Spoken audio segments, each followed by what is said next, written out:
भगवान श्री कृष्ण का जन्म कंस का वध कर समस्त पृथ्वी लोक को उसके अत्याचारों से मुक्त कराने हेतु हुआ था। किशोरावस्था में ही वह गोकुल से मथुरा आ गए तथा दुष्ट कंस का वध किया। कंस की मृत्यु से दुखी उसके श्वसुर जरासंध ने एक विशाल सेना लेकर मथुरा पर आक्रमण कर दिया। इस आक्रमण में उसके साथ शिशुपाल और काल्यवन जैसे शक्तिशाली राजा भी शामिल थे। जल्दी ही सेना मथुरा जा पहुंची और मथुरा की राजसभा में कृष्ण तथा बलराम को सेना को सौंपने का संदेश भेजा गया। इस युद्ध को टालने तथा मथुरा के निर्दोष नागरिकों को बचाने के लिए कृष्ण ने रातों रात वहां से सैकड़ों किलोमीटर दूर समुद्र में एक नई नगरी द्वारिका का निर्माण करवाया। अपनी माया से उन्होंने समस्त नागरिकों, उनके पशुओं तथा संपत्ति को नींद में ही नई नगरी में पहुंचा दिया। अगले दिन सूर्योदय के समय कृष्ण तथा बलराम जरासंध की सेना के सामने जा पहुंचे और उससे लड़ने के लिए चुनौती दी। जैसे ही जरासंध और दूसरे राजाओं ने कृष्ण को मारने के लिए शस्त्र उठाए, दोनों भाई भागने लगे। उन भाइयों के पीछे जरासंध तथा काल्यवन जैसे राजा भी भागने लगे। कुछ ही देर में दोनों भाई बहुत आगे निकल गए और उनके पीछे केवल मात्र काल्यवन रह गया। उसे देवताओं ने वरदान दिया था कि उसकी हत्या किसी अस्त्र या शस्त्र से नहीं होगी। ऐसे में वह निर्भीक था और लगातार कृष्ण का पीछा करते करते एक गुफा में जा पहुंचा। गुफा में राजा मुच्चुकुंद सो रहे थे, जिन्हें इंद्रदेव ने वरदान दिया था कि जो भी उन्हें उठाएगा वो उनके देखते ही जलकर भस्म हो जाएगा। वहां पहुंचकर कृष्ण ने सोए हुए मुच्चुकुंद पर अपना पीतांबर डाल दिया और स्वयं छिप गए। काल्यवन भी वहां जा पहुंचा और सोए हुए राजा मुच्चुकुंद पर पीतांबर देख उन्हें ही कृष्ण समझ बैठा। उसने मुच्चुकुंद को उठाने के लिए लात मारी, जिसके कारण उनकी निद्रा खुल गई और उनके देखते ही काल्यवन वहीं पर जलकर भस्म हो गया। तत्पश्चात कृष्ण ने राजा मुच्चुकुंद को अपने चतुर्भुज स्वरूप में दर्शन दिए और उन्हें मोक्ष पाने का वरदान दिया। वहीं दूसरी ओर जरासंध और बाकी राजा पूरी तरह से खाली मथुरा देखकर वापस लौट गए। युद्ध से भागकर कृष्ण ने रखा देवताओं के वरदान का मान। कृष्ण चाहते तो स्वयं भी काल्यवन और अन्य अधर्मी राजाओं का वध कर सकते थे, परंतु देवताओं के दिए वरदान का मान रखने के लिए ही उन्होंने काल्यवन को राजा मुच्चुकुंद के हाथों मरवाया। इसी तरह बाद में जरासंध का वध पांडु पुत्र भीम के हाथों करवाकर भूधरा का भार कम किया। इस तरह कृष्ण ने दिया दुनिया को उदाहरण। इस कहानी के बाद कृष्ण के नाम के साथ हमेशा के लिए रण जोड़ दिया। कृष्ण की इस कहानी से सीख मिलती है कि अनावश्यक ताकत का प्रदर्शन नहीं कर बुद्धिबल से काम लेना चाहिए।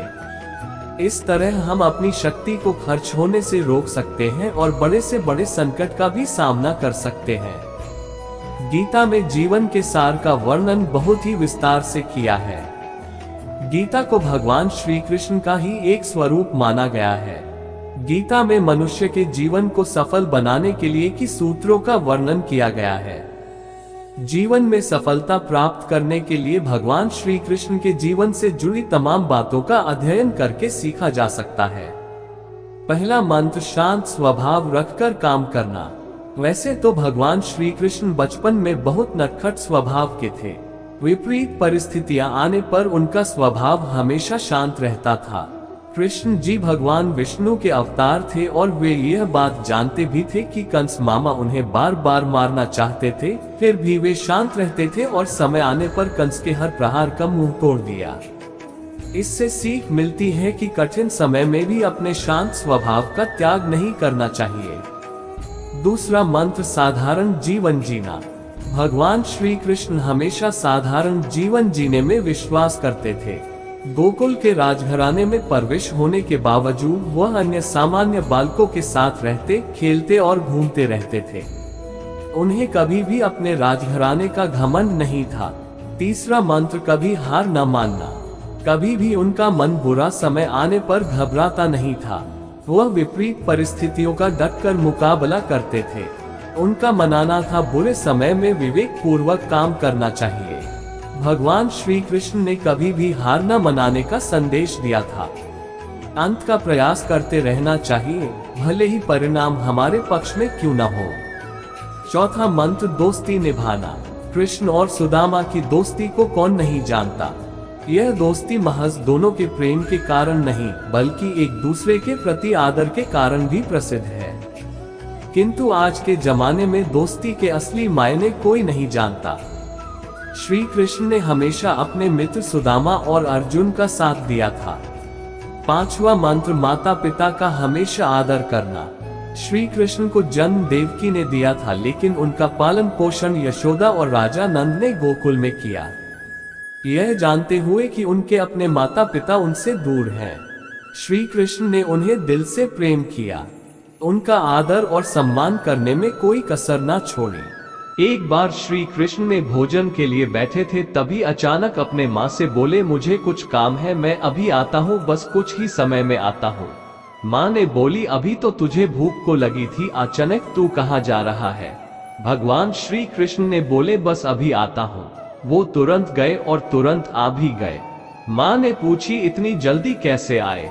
भगवान श्री कृष्ण ने बोले, मेरे एक भक्त को बहुत से लोग पत्थर से मार रहे थे और मार खाते हुए भी कह रहा था, तेरे रहते मुझे क्या फिक्र, क्योंकि जो मुझे मार रहे हैं उनमें भी तू है, जिसके सर से खून निकल रहा है उसमें भी तू है, हर जगह तेरा ही रूप है, फिर मुझे क्या फिक्र, तू जाने तेरा काम जाने। श्री कृष्ण ने माँ से आगे कहा, माँ मेरे प्रति ऐसा संपर्क देखकर मुझे रहा नहीं गया, मैं खुद को रोक नहीं पाया, मुझे उसकी मदद के लिए जाना पड़ा। माँ ने पूछा, फिर तू इतना जल्दी कैसे आ गया। श्री कृष्ण ने बोले, मेरे पहुंचने से पहले उसने भी पत्थर उठा लिया था और अब वो लोगों को वापस मार रहा है।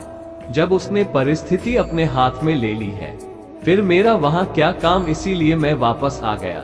कहानी से सीख, अपने जीवन में सच्चाई के साथ लगातार मेहनत करते हैं और पूरी जिम्मेदारी भगवान पर छोड़ दे कि अब तू जान, तेरा काम जाने, तुझे जो देना होगा दे देना। मैं केवल अपने लक्ष्य को पाने के लिए मेहनत करता रहूंगा। और यकीन मानो, जो व्यक्ति मेहनत करने के बाद, ईमानदार रहने के बाद सब कुछ भगवान पर छोड़ देता है, उसकी मदद करने तो भगवान खुद आते हैं। अब कुछ लोग सोचेंगे कि अगली बार कोई मारे तो भगवान का आने का इंतजार करेंगे, ना कि खुद कोई एक्शन लेंगे, लेकिन कहानी का यह मतलब बिल्कुल नहीं है। इस कहानी का यह अर्थ है कि मेहनत करते रहो, सच्चे रहो और बाकी सब भगवान पर छोड़ दो। उस विधाता ने चींटी से लेकर विशालकाय हाथी जैसे जीवों का दाना पानी उसकी व्यवस्था के हिसाब से की है।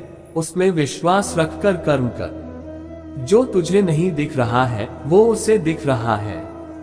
द्रौपदी के स्वयंवर में जाते वक्त श्री कृष्ण ने अर्जुन को समझाते हुए कहते हैं, हे पार्थ, तराजू पर पैर संभल कर रखना, संतुलन बराबर रखना, लक्ष्य मछली की आंख पर ही केंद्रित हो, उसका खास ख्याल रखना। यह सुनकर अर्जुन ने कहा, हे प्रभु, सब कुछ अगर मुझे ही करना है तो फिर आप क्या करोगे।